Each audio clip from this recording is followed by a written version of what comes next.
नमस्कार दोस्तों, मैं एसके सर आपका सेंटर के यूट्यूब चैनल पे स्वागत करता हूँ। हम लोग एक सीरीज लेकर आए हैं जो कि मैथ का स्पेशल सीरीज है, जो कि सभी कॉम्पिटिटिव एग्जामों के लिए तो है ही, लेकिन स्पेशल आपका एएलपी और एमटीएस, आपका एएलपी और एमटीएस वालों के लिए है, स्पेशल रेलवे वालों के लिए है और एसएससी एमटीएस जो देने वाले हैं उनके लिए। तो ये सीरीज जो है इनके लिए है, और ऐसे एसएससी सब और रेल के और किसी भी एग्जाम के लिए तो है ही। आप देखिए इसमें मैथ का स्पेशल सेट चलेगा, जो सेट होगा 15 से 20 क्वेश्चन का। पर डे एक सेट दिया जाएगा आप लोग को 15 से 20 क्वेश्चन का। तो आज हम स्टार्ट करते हैं सेट 1 से। आज हम आपका सेट 1 से स्टार्ट करते हैं, जो कि 16 क्वेश्चन का सेट है, और आपको पर डे आपको इस तरह का क्वेश्चन बताया जाएगा। ये क्वेश्चन आप लोग के लिए इसलिए फायदेमंद होगा क्योंकि ये क्वेश्चन आसान होगा, और इसे हम इजी तरीके से कैसे सोल्व करेंगे ये समझना है। इसे बेसिक तरीका से भी हम सोल्व करेंगे और शॉर्ट तरीके से भी सोल्व करेंगे। तो वीडियो में शुरू से लेकर अंत तक बने रहिए, आपका एक एक तरीका आपके लिए फायदेमंद होने वाला है। ठीक है, तो हम स्टार्ट करते हैं। और देखिए सबसे पहला जो है आज मैथ का आपका सेट 1, मैथ का सेट 1 आज स्टार्ट करने वाले हैं। रामबाण बनने वाला है आपका एसएससी वालों के लिए, एमटीएस वालों के लिए और एएलपी वालों के लिए, जो एग्जाम में आने वाला है क्वेश्चन। ठीक है, तो हम स्टार्ट करते हैं और सबसे पहला क्वेश्चन ही आपको दिख रहा है। तो हर एक क्वेश्चन पर थोड़ा डिस्कस करते हुए चलना है। अब यहां से आप समझेंगे क्वेश्चन कैसे बनेगा, तो आप समझेंगे क्वेश्चन पढ़ेंगे, कह रहा है एक नंबर दिया हुआ इतना, उसे 9 से विभाजित किया जाता है। तो अगर 9 से विभाजित किया जाता है तो 9 का डिजिबिलिटी रूल आपको याद करना चाहिए। और 9 का डिजिबिलिटी रूल कहने का मतलब होता है कि 9 का विभाजिता का नियम। तो 9 का विभाजिता का नियम कहता है कि सभी अंकों को जोड़ दीजिए, और अगर वो 9 से कट जाता है तो वो पूरा का पूरा नंबर भी मेरा 9 से कट जाएगा। तो सभी अंकों को जोड़ देते हैं। तो जोड़ने का भी तरीका है, सबको जोड़ देना है और उसके बाद 9 से भागा देना है। दूसरा तरीका है कि सबको जोड़कर देखिए 9 लाना है। तो 7 2 9 कट गया, 9 से 9 कट गया, और यहाँ से देखिए 5 4 9 कट गया। जो कट गया उसको हटा दीजिए, और बाकी जो बच गया देखिए क्या बच गया, 1 यहाँ बच गया और वहां 6। तो बच गया है आपका 6 + 1 7 प्लस, है ना, p। अब ये बच गया नंबर, ये 9 से पूरा पूरा कट जाना चाहिए। तो आप बताइए p के जगह पर क्या रख दे कि 9 से पूरा पूरा कट जाए। तो p के जगह पर हम 2 रख देंगे, तो पूरा का पूरा ये कैंसिल हो जाएगा 9 से। तो हमारा आंसर हो जाता है 2। तो आपका ये बेहतरीन तरीका है। आप इसको क्या करेंगे, जोड़ेंगे, फिर 9 से डिवाइड करेंगे, तो वो उसमें आपको टाइम लगेगा। लेकिन मैंने क्या किया, 9 जैसे ही आता उसको कैंसिल कर देता था। 7 2 9 कैंसिल हो जाएगा, 9 से 9 कैंसिल हो गया, 4 5 4 9 कैंसिल हो गया, 6 1 7 बच गया, और 7 + p बच गया, और ये आपका आंसर होगा। इस तरह से हम इजी वे में क्वेश्चन को सोल्व करेंगे। नेक्स्ट क्वेश्चन देखिए, आपका सिंप्लीफिकेशन का क्वेश्चन है, बोर्ड मास का क्वेश्चन है। बोर्ड मास में क्वेश्चन आपका कहता है, सबसे पहले ब्रैकेट का काम करते हैं। इसको लिखने की जरूरत नहीं है बोर्ड मास में कि बोर्ड B4 क्या होता है, O4 क्या होता है। तो आप यहां से सीधा समझेंगे ये बात को कि सबसे पहले मैं करूं तो क्या करूं। तो सबसे पहले आपका ब्रैकेट का काम करना है। सबसे पहले छोटी ब्रैकेट का काम होगा। आप यहाँ पर देखिए, इसको बनाने का तरीका है, 50 में से 20 घटेगा 30, और 30 को 3 से मल्टीप्लाई करेंगे तो 90 आएगा। क्या मिलेगा, ये पूरा टर्म मेरे को 90 मिल गया। अब यहाँ पर देखिए, ये पहले डिवाइड का होता है, तो पहले ये दोनों को डिवाइड कर दिया जाए। ये दोनों को जैसे ही डिवाइड करेंगे तो हम क्या लिखेंगे, यहाँ से 4 से डिवाइड करेंगे तो 4 आ जाएगा, और यहाँ से 2 आ जाएगा, 42। बीच में प्लस है, फिर माइनस है, फिर मल्टीप्लीकेशन है। देखिए यहाँ पर लिख दीजिए +2, फिर माइनस है तो माइनस लिख दीजिए। फिर मल्टीप्लीकेशन का काम करते हैं हम लोग। तो मल्टीप्लीकेशन का काम करते हैं तो 11 दूना 22 हो जाता है। मल्टीप्लीकेशन का काम करते हैं, बीच में यहाँ पर प्लस था तो आप प्लस डाल देंगे। अब देखिए प्लस वाले को जोड़ देंगे और माइनस वाले को घटा देंगे। तो यहाँ से आपका सबको ऐड करेंगे, कि सभी को ऐड करके घटाएंगे। देखिए 27 है आपका, इधर जो लिखा हुआ है 27 है, और बीच में यहाँ प्लस है। माइनस रहता तो कुछ सोचने की भी जरूरत था, लेकिन चलिए कोई बात नहीं।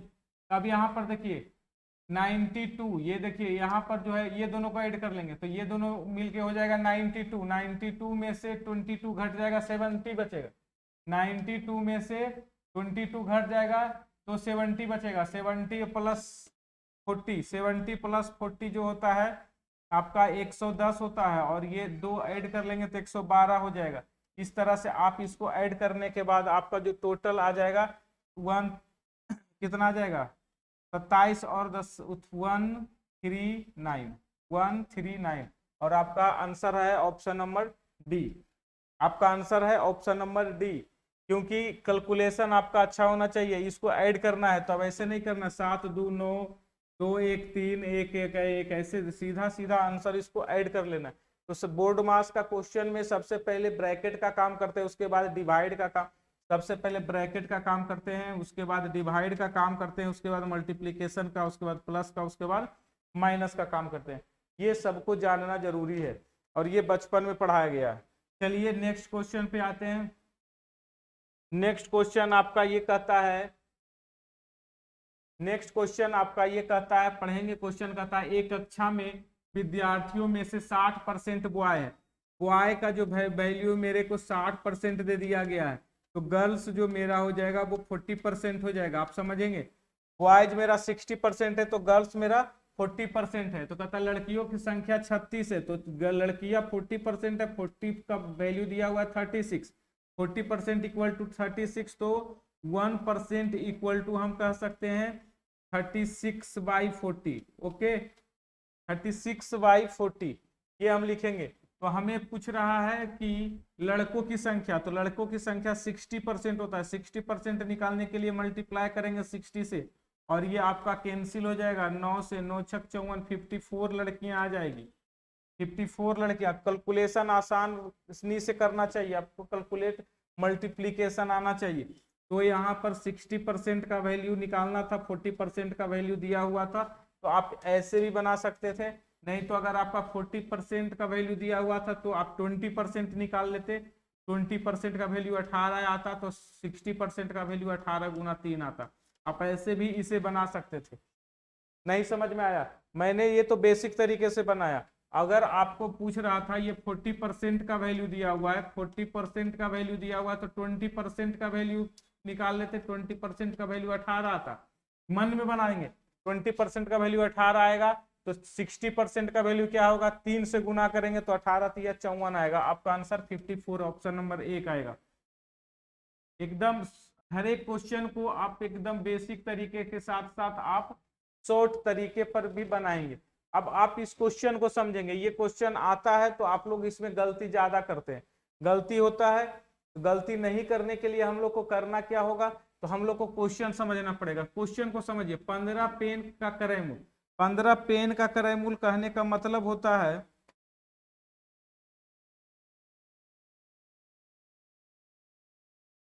चलिए 15 पेन का क्रय मूल्य का कहने का मतलब होता है कि 15 पेन मैंने खरीद कर लाया और 20 पेन को बेचेंगे। उतना ही पैसे में 20 पेन को बेचेंगे। बताइए, पेन खरीद कर लाए 15 और बेच रहे हैं उसको 20, तो हमें लॉस होगा। तो सबसे पहले ये समझना है कि लॉस होगा या प्रॉफिट। तो अगर मैं 15 खरीद कर लाऊं, 10 पेन बेचूं उतना ही रुपया में, तो मुझे 5 पेन का प्रॉफिट होगा। लेकिन यहाँ पर 15 पेन खरीद कर लाए, 20 पेन को बेच रहे हैं, इसका मतलब हमें लॉस होगा। तो बताइए कितना का लॉस हो गया। तो सबसे पहले लॉस हो गया, खरीद कर लाए 15 बेच रहे हैं 20, तो 5 का लॉस हो गया। तो लॉस इंटू 100। और चूंकि जब वस्तु रहता है, जब पैसा रहता है तो नीचे में क्रय मूल्य लिखते हैं, लेकिन जब वस्तु दिया रहता है तो नीचे में विक्रय वस्तु लिखते हैं। तो कितना वस्तु बेच रहे हैं, 20 वस्तु, तो 20 वस्तु को लिखेंगे 20%, कैंसिल हो जाएगा आपका 5 बार से। तो ये 5 5 गुना 5 25 आ जाएगा। 25% का लॉस हो जाएगा। 25% का लॉस मुझे हो जाएगा। क्लियर हो रहा है बात? मैं कह रहा हूं अगर यहाँ पर पैसे पर बात कर, पैसे से बनाते, मैं इसका 100 रुपया कुछ मान लेता या 60 रुपया कुछ मान लेता, तो मैं पैसे से बनाता। तो पैसे से बनाता। इस क्वेश्चन को आप पैसे से भी बना सकते एकदम बेसिक तरीके से। कराए 15 पेन खरीद कर लाए तो हमें 60 रुपया लगा, तो एक 60 रुपया मान लेते हैं। 15 पेन का दाम 60 रुपया कॉस्ट प्राइस। तो एक पेन का कॉस्ट प्राइस मुझे क्या होता, तो एक पेन का कॉस्ट प्राइस देखिए 4 रुपया पड़ रहा है। लेकिन जब बेचने की बारी आया सेल प्राइस, तो कह रहा है कि 20 पेन को जो हम बेच रहे हैं वो 60 रुपया में बेच रहे हैं, तो एक पेन कितना में बेचेंगे, तो एक पेन को 3 रुपया में बेचेंगे, है ना। एक पेन को 3 रुपया में बेचेंगे। देखिए खरीद कर लाया है 4 रुपया में और बेच रहा है 3 रुपया में, तो अब यहाँ पर बताइए लॉस होगा कि नहीं होगा, तो परसेंटेज लॉस होगा। लॉस का मतलब होता है कि घटाएंगे, तो 4 में से 3 घटाएंगे तो 1 गुना 100 बटा कितना, क्रय मूल्य लिखाता है नीचे में, तो क्रय मूल्य देखिए 4 है, 4 से डिवाइड कर लेंगे तो 25%, ये आपका लॉस होगा 25% का। तो ये बेसिक तरीका है और ये आपका शॉर्ट तरीका है। शॉर्ट तरीका भी समझ में आ रहा होगा कि खरीद रहा है बेच रहा है तो जितना का लॉस होगा, लॉस गुना 100 डिवाइडेड बाई वस्तु। वस्तु लिखने के लिए विक्रय वस्तु लिखा जाता है और पैसा लिखने के लिए क्रय मूल्य लिखा जाता है। बहुत अच्छा, आगे बढ़ते हैं। कहता है अगर एक टीवी सेट का अंकित मूल्य 24,500 रुपया है, समझिएगा, एक टीवी सेट का अंकित मूल्य 24,500 रुपया है, अंकित मूल्य पर ही डिस्काउंट दिया जाता है और बोल रहा है इस पर 12% की छूट दिया जाता है। जब 12% की छूट दिएंगे तो मार्केट प्राइस हमेशा 100% होता है और सेल प्राइस जो होगा 12% छूट देने के बाद 88% होगा।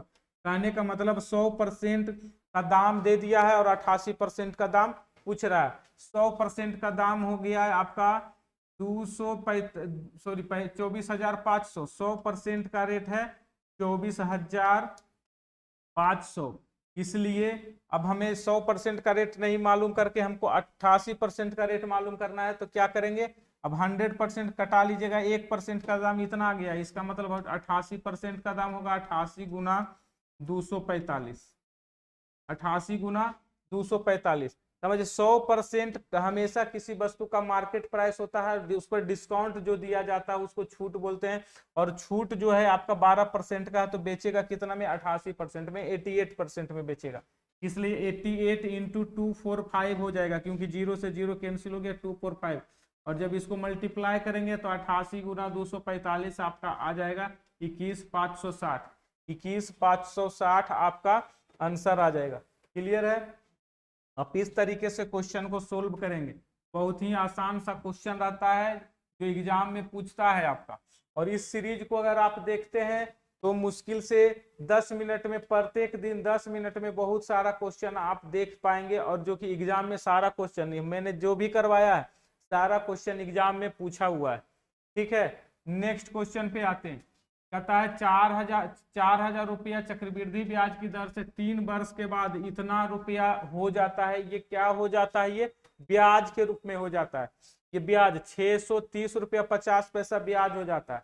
हम लोग पढ़े हैं कि अमाउंट बराबर होता है principal into 1 plus R by 100 का पावर n, और n होता है नंबर ऑफ टर्म। अब आप बताओ कि अगर हम अमाउंट लिखना चाहें तो 4,000 जो मेरा प्रिंसिपल है, ये मेरा प्रिंसिपल है, ये मेरा इंटरेस्ट है। प्रिंसिपल में इंटरेस्ट को ऐड कर देंगे तो मेरा अमाउंट होगा कि नहीं होगा, बिल्कुल होगा।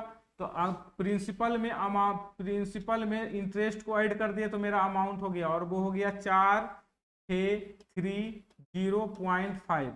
अब इसको P से इधर डिवाइड कर देते, P फॉर प्रिंसिपल मतलब 4,000 से डिवाइड कर देते हैं, equal to 1 plus R by 100, समझिएगा, का पावर n का मतलब दिया हुआ है 3, कितने सालों में कितने टर्म दिया हुआ है, 3 वर्ष बाद, तो 3 दे दिए। अब इसको सोल्व करने की बारी आया तो पॉइंट हटाएंगे तो एक 0 आ जाएगा, ये देखिएगा 5 से कट जाएगा, 8 पचे 40, और ये कट जाएगा आपका 9 पचे 45, 1 बच जाएगा 13, 5 दूना 10, 3 6 पचे 30, 9261, और नीचे में 8,000 ये आ जाएगा। और ये जो टर्म है आपका ये 21 और ये 20, ये देखिए 21 का पावर 3 है, ये 20 का पावर 3 है, तो इसको लिखेंगे पावर 3।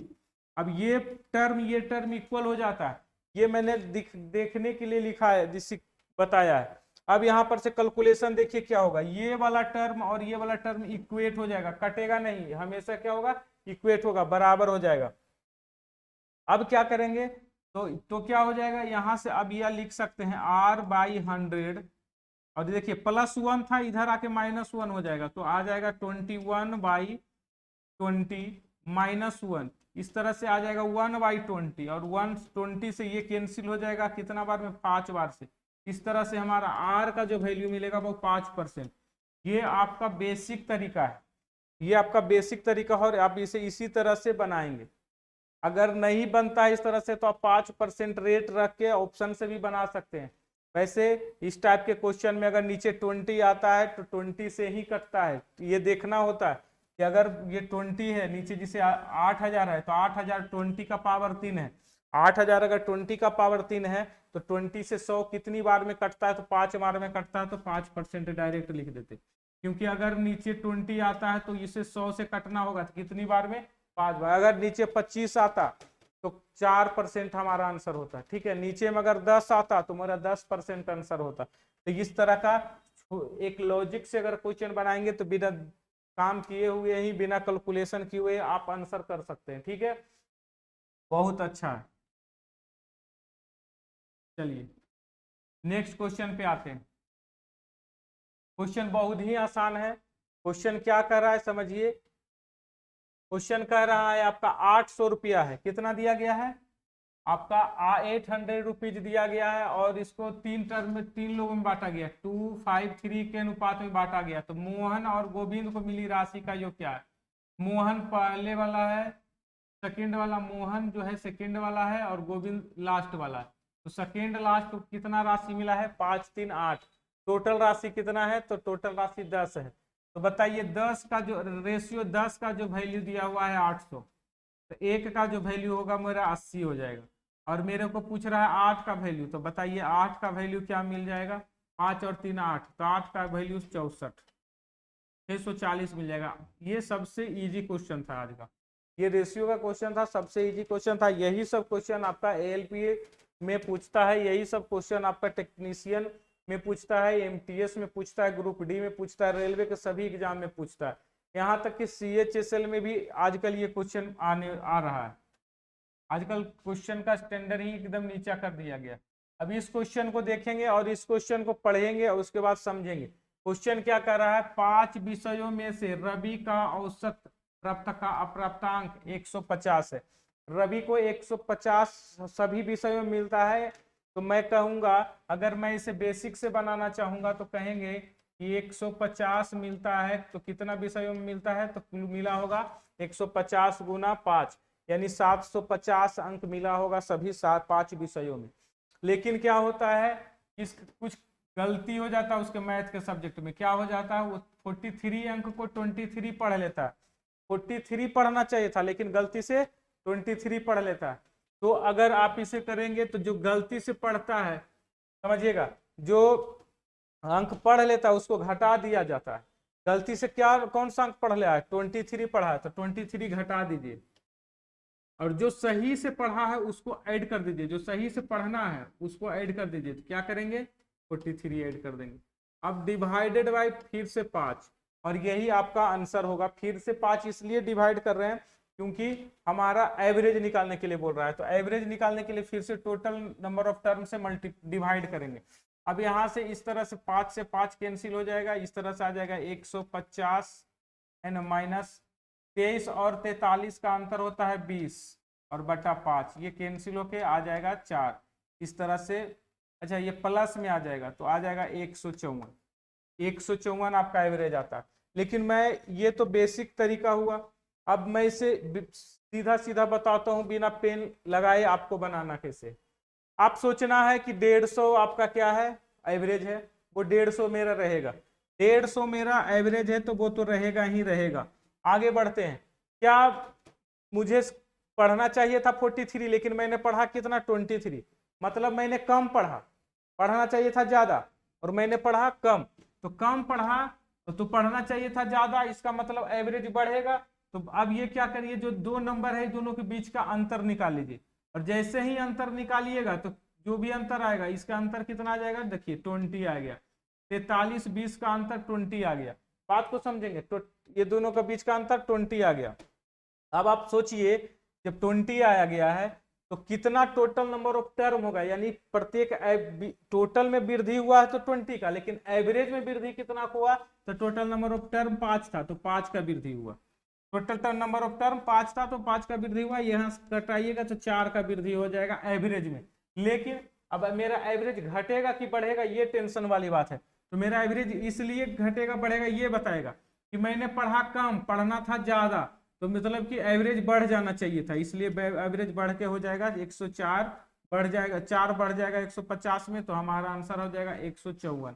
ये आप इस तरीके से आप क्वेश्चन को समझ सकते हैं और एक लाइन में आप इसका आंसर दे सकते हैं। बेहद ही इजी और बेसिक क्वेश्चन होता है ये सारा। आपसे अब ये क्वेश्चन पूछ रहा है कि एक नल एक टैंक को 6 घंटे में भर सकता है। कोई नल जो है एक को 6 आवर में भर सकता है और एक दूसरा नल है जो इसको क्या करता है 10 आवर में खाली कर सकता है।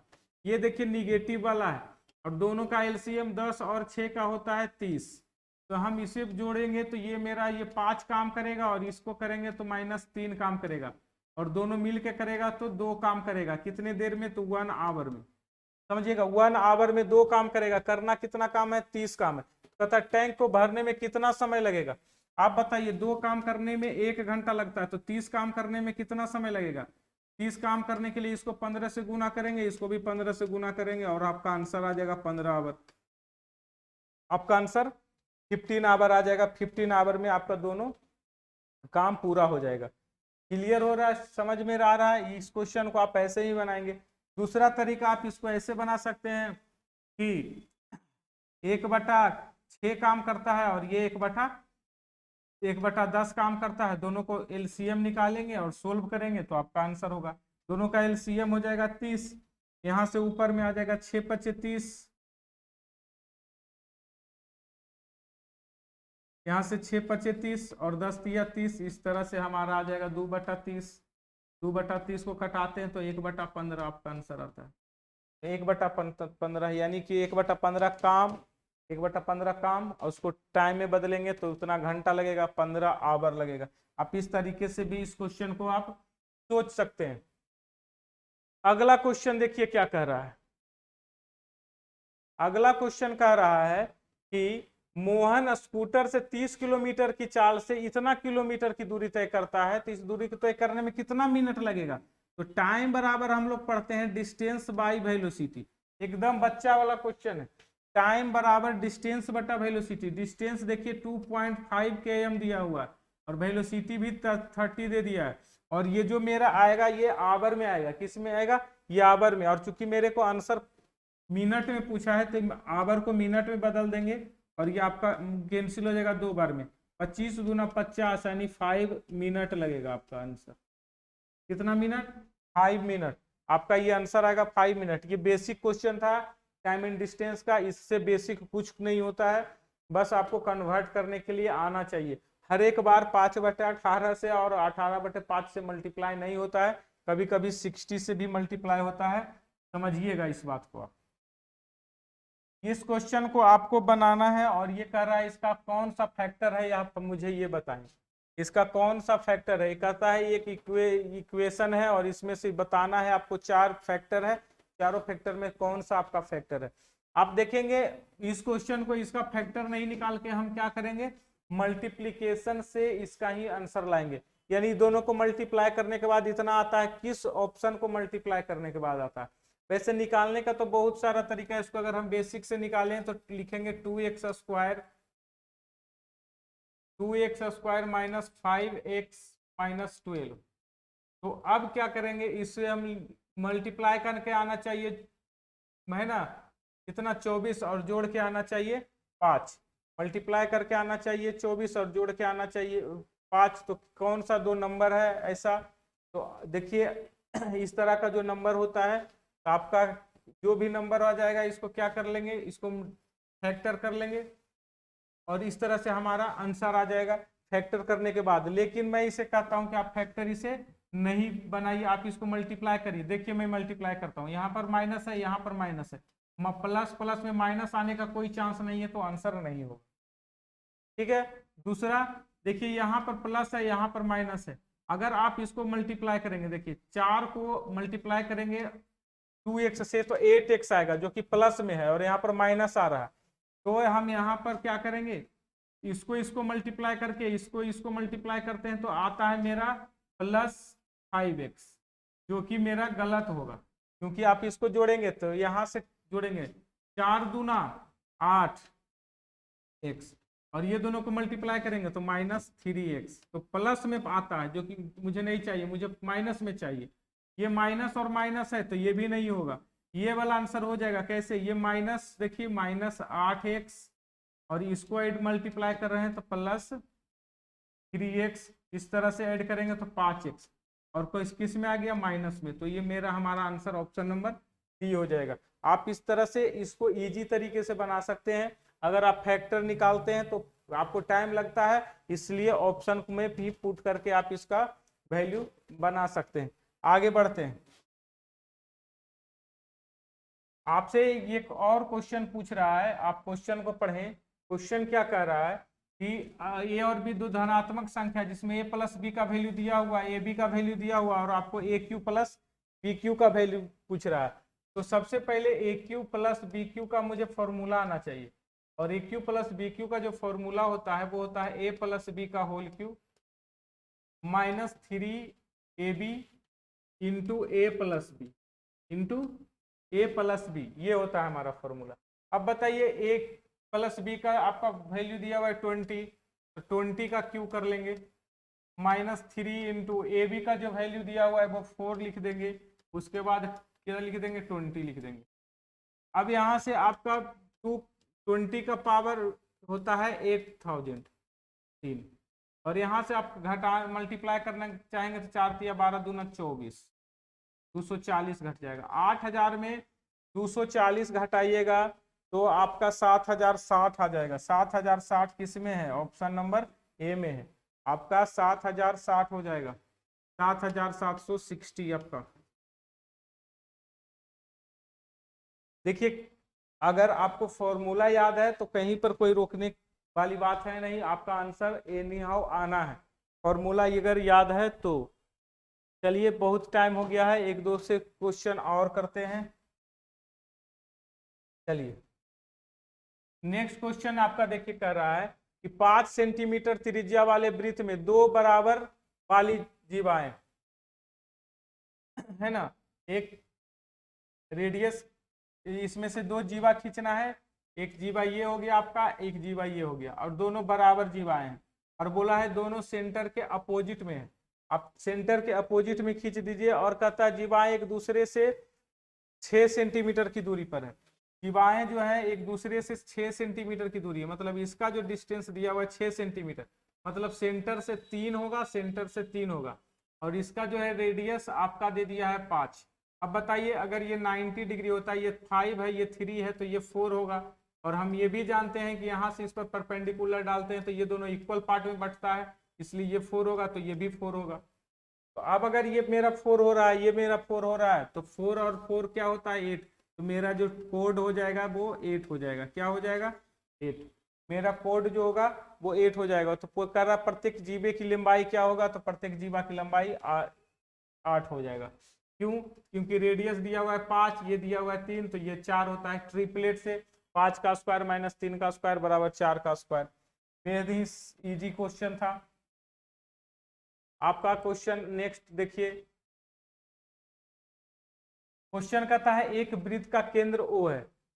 आप क्वेश्चन पढ़ेंगे, कहता है a circle is centred at O, एक सर्कल है जिसका सेंटर मेरा क्या है O है। अब समझेंगे, आगे बढ़ते हैं। उसके बाहर स्थित किसी बिंदु A से, A एक पॉइंट है यहाँ पर और इस A पॉइंट से इस पर एक PA और एक PQ है ना, एक AP और AQ दो स्पर्श रेखा खींचा गया है। कह रहा है कि स्पर्श रेखाएं टेंजेंट खींचा गया है AP और AQ, जिसमें APQ देखिएगा, जिसमें POQ, इसमें से ये जो एंगल है वो दे दिया है 118, ये जो एंगल है 118 है। आपके ये एंगल का मान पूछ रहा है, आप इस बात को लिख लीजिए कि ये एंगल प्लस ये एंगल का जोड़ 180 डिग्री होता है। तो मैं कहूं कि अगर इसका मान x है और इसका मान 18 है तो दोनों को जोड़ देंगे तो 118 बराबर 180 डिग्री होता है। क्या होता है 180 डिग्री। ये दोनों एंगल का जोड़ 180 डिग्री होता है। तो अगर 180 डिग्री है तो हमारा x का जो मान हो जाएगा 118 में से 180 घटा लीजिएगा तो आ जाएगा 62, और यही आपका आंसर होगा 62, ऑप्शन नंबर बी। आपसे पूछ रहा है पी ए क्यू का मान क्या होगा और यही एंगल पूछ रहा है। इस टाइप का क्वेश्चन का आंसर इसी तरीके से हम लोग बनाएंगे, ठीक है। चलिए एक क्वेश्चन और देखिए आप लोग। एक क्वेश्चन क्या कहता है कि पी क्यू आर में क्यू आर को एस तक, देखिए एक त्रिभुज बनाइए सबसे पहले, उसमें से एक नाम दे दीजिए पी क्यू और आर, और इसको बोला है कि आप एस तक बढ़ाएंगे। बढ़ा दिया जाता है जहां आर एस और पी आर इक्वल है। आर एस देखिए ये और ये इक्वल आपका दे दिया है।